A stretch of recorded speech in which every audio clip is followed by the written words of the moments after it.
Hello students, welcome to today's session. We are going to see calculation of payback period with a variable cash inflows. We have already discussed in the last class, but this is a part C problem. First, let me explain the problem.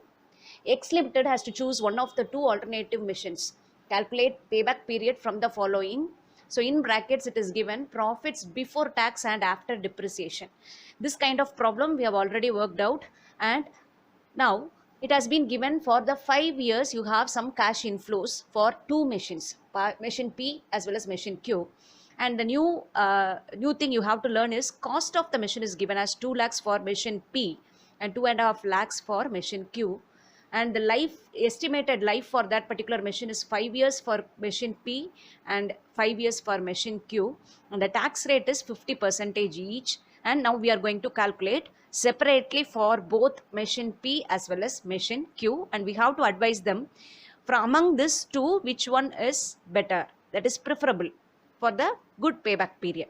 So coming to the solution, first you start writing calculation of cash inflows for machine P. Particulars: first year, second year, third year, fourth year, fifth year. So you have 60,000, 70,000, 80,000, 60,000 and 40,000 for machine P, and you write there. After that, what we have to do is before tax, so you have to minus tax. After depreciation, so that you have to add depreciation. This is the important hint you have to remember. So first thing, what you are going to do, we are calculating profit before tax. So write the cash inflows which is given in the problem as such. After that, you reduce tax at 50% as it is given that for machine P, tax is 50%. So that 30,000 is the tax, and here 35,000, here 40,000, here 30,000, and here 20,000. After reducing tax, you get the values to be like this. This is profit after tax, but before and after depreciation. Yes. And what you are going to do is, you have to add depreciation, have it in mind. This is add plus depreciation. So how we are going to calculate depreciation? This is very simple in this particular method, because life is estimated to be 5 years and 2 lakhs is given to be the cost of the machine. So that what you do, you divide the cost of the machine divided by the number of estimated years. So what you get, 2 lakh divided by 5, you get 40,000. So each year you are adding 40,000. So if you add for the first year with the 30,000, if you add 40,000, you get the cash inflow for first year to be 70,000. Simultaneously the same way, 40,000 plus 35,000, 75, and 40 plus 40, 80,000, 40 plus 30, 70,000, and 40 plus 20, 60,000. So this is what the expected cash inflows for the machine P. Yes, just now what you have done is you have calculated the cash inflow and not the payback period. So coming to the calculation of payback period, what you have to do is you have to take into account only this cash inflow which you have found out, because this is the actual cash inflow after depreciation and before tax. So you got that particular cash inflow, you take and write cash inflow 70,000, 75,000, 80,000, 70,000 and 60,000. And do you remember the cumulative method? What you will do? In order to do the cumulative method, how you'll do? You'll take and write the cumulative. First year will be the same as it's 70. Second cumulative would be 70,000 plus 75,000. It becomes 1,45,000, and 1,45,000 plus 80,000 it becomes 2,25,000, and 2,25,000 plus 70,000 it becomes 2,95,000, and 2,95,000 plus 60,000 you get 3,55,000. Now coming to the problem, what is said that what is the investment? So here the investment is 2 lakhs. You are going to purchase, the cost of the machine is 2 lakhs. So where you come across that 2 lakhs within second year, in between second year and third year itself, you get the 2 lakhs. So that how you do, you have already learned the formula for payback period. What is that? What is the payback period? Equal to completed years divided by the proportionate years. So investment as it is, it lies between second year as well as the third year. So that what you write, second year is finished 1,45,000. So that 2 years has been finished, and in order to find out how many months you need in order to get the accurate payback period, what you do, you write the expected 2 lakh investment minus 1,45,000 divided by third year cash inflow 80,000. So you get 2.69 years. If you have already gone through my previous payback period lessons, you can come across this easily because this is the 10 marks question. So if you are unable to follow, you go through the previous sessions so that you can easily understand how we came across finding out the payback period.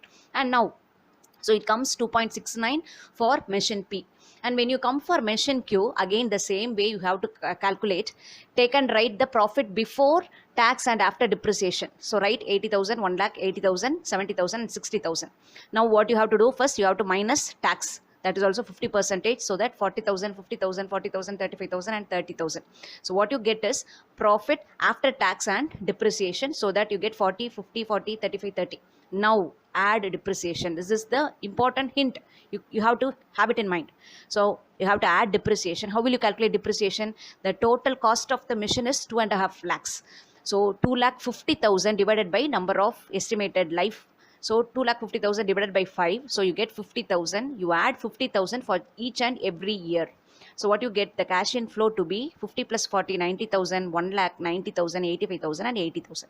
So this is how you come across to find out cash inflow, which is before, the given is before tax and after depreciation, and this is what the actual cash inflow by which you can find out the payback period. Yes, now you have arrived this. Now after that, the second part is calculation of payback period.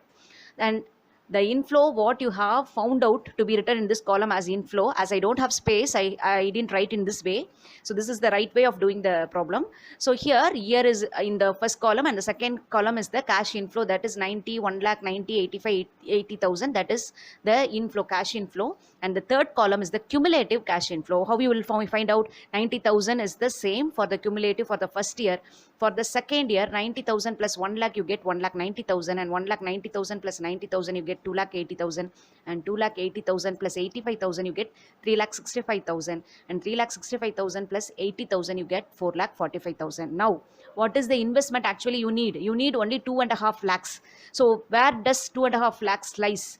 The 2.5 lies between the second year as well as the third year. So the machine cost is 2,50,000, and the amount of cash inflow is lying between second year and third year, and you are using the formula payback period is equal to 2 years plus 2,50,000 is the expected machine amount, investment amount, minus the 1,90,000 which we have already reaped in the previous year, divided by the third year inflow, cash inflow 90,000. So when we divide this, we get 2 years plus 60,000 divided by 90,000, 2.67 years.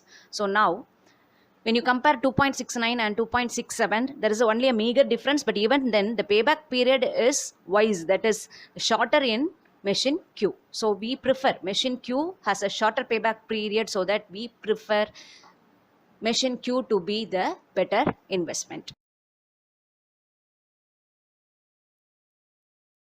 This is a new topic, NPV method, net present value method. So directly I'm going to the problem. I'm explaining. There is a project A which costs 25,000. The cost of capital is 10%, and you are asked to suggest if the project should be accepted or not. That is, 5 years is given, and cash inflow is also given, and the present value at the rate of ₹1 at 10% is 909, 0.909, 0.826, 0.751, 0.683 and 0.621 is given. What is the meaning of present value at ₹1 at 10% rate? In the sense is, that is, at the end of 1 year, what might be the value for that particular cash inflow. So now how you are going to calculate the net present value? So for that purpose, you open 4 columns: year, cash inflow, present value at 10% rate, and the present value. So directly you write what is the cash inflow: 9,000, 8,000, 7,000, 6,000, 5,000, and after that the value which is given: 0.909, 0.826, 751, 0.683. That also you write. Very simple. You have to multiply the cash inflow with the present value. So that is what the hint I have given. Present value equal to present value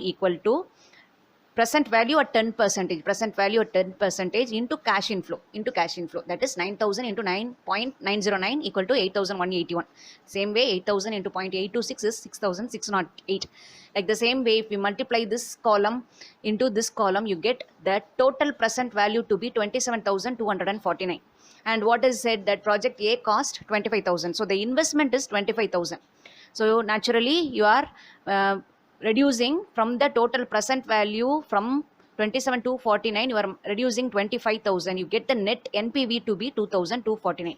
This gives a positive sign. That is, the total present value is higher, so that we can prefer this particular project A. So project A is preferable. It gives 2,249 positive than the investment. And the next problem you have here, see, find the NPV using 10% discount rate, present value of rupee due at the end of first year, 0.909, 0.9826 and 0.751. As it is given here it is given in a different way. And you have the investment, you had only project A to be your investment. Here you have 4 investments, P, Q, R, S. What is the initial outlay? That is, the investment is constant. For every P, Q, R, S, the investment is just 20,000. And what is the cash inflow? For the first year, you get 20,000, for Q10, for R2, and for S, 20,000. For second year, for P, nil. So this is the problem. I hope when you see again, you can understand the problem. So now we are going to find out the calculation of net present value when the investment is constant, that is 20,000. You are applying this model. So write 1, 2, 3 years, like the same way you write 1, 2, 3 years, and the net present value which is given here, 0.909, 0.826, 0.751. Now you have 4 columns. You open 4 columns, wherein inside P, column P, what you write? The cash inflow is 20,000. So what is the present value? 20,000 into 0.909, you get 18,180. And what is for Q? Q, the cash inflow is for the first year 10,000. Like this way you take. Okay, 20,000, 10,000, 2,000 and 20,000.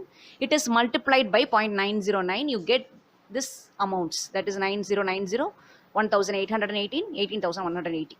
And for the second year, what you do? This is the second year. For the first year, what is the, for P, nil is the cash inflow. There is no cash inflow. For Q, 10,000. For R, 10,000. For S, 2,000. Same way, 0.826. You are multiplying by this, so you get the same answer. Like this way, you get the answer. And for the third year, this is the third year, nil. P, nil. For Q, 10,000. And 10,000 into 0.751, you get 7,500. Simultaneously, you do all these things. The total present value, what you get? This column, 18,180. When you add these 3, you get 24,860, like the same way. You are, as per the format, what you have to do, you have to reduce the investment. In this problem, the investment is 20,000, which is constant. So from P, Q, R, S, you reduce 20,000. What is the net present value you get? Here, minus 1,820. See, it gives a negative target. That is, this project is not suitable. And next one, it gives 4,860. And C, R, the project R, 12,608, which is really highly positive, so that we prefer R, and it has the highest NPV.